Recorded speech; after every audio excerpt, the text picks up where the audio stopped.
ប្រឡែងនឹងភ្នត់ថ្មដាជ្រួងច្រងសែនស្ងាត់បាំងបាត់សូរិយាបាំងទាំងចិន្តាសង្សារកវៃ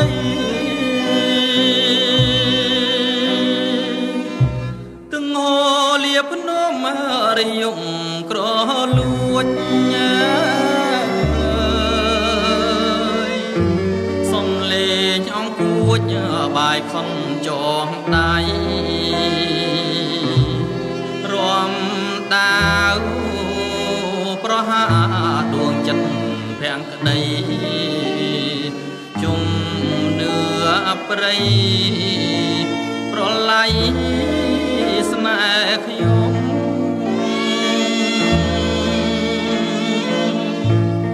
ច្រ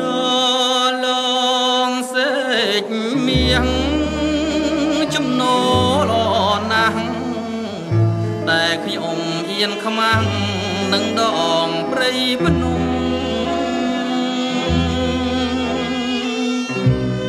ខ្លោចចិត្តឃើញអងទុំយាមត្រនំមើលមករូបខ្ញុំមនុស្សឥតសំណាងស្រណងបុផាកងរំដួលក្លិនឆាតជួលអួលដានពេញក្នុងអរានឹងឃើញភ្លៀមទ្រូងរៀមរែងខ្លោចផ្សាស្រណោះកាលពុតទឹកថ្លាជីវ៉ាជីទូកងសាស្រណងព្រះពីផានរំភើយទ្រូងបានស្បាយរងអាយក្តីរំខានមេឃស្រទន់ស្រទុំសំដំវិញ្ញាណក្តីស្នេហ៍ត្រាយផែសុខសានកល្យានហើយនឹងរូបបងអេលើឃ្លាតបើយូរហើយអូនអើយក្នុងទ្រូងរៀមរែងសៅមងស្ដាយស្រណោះគ្រាដែលកន្ល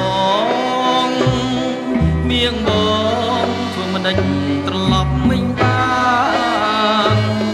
រៀមនៅចាំច្បាំងរួចជាតិបបផាគុំបាំងត្រានឹងកាយាស្រស់គុំផាថ្ងៃណាទៅបើវាយរូបបងនឹងបានជួបស្រីដោយសេចក្តីស្មានរួមប្រានជាថ្មីម្ដងទៀត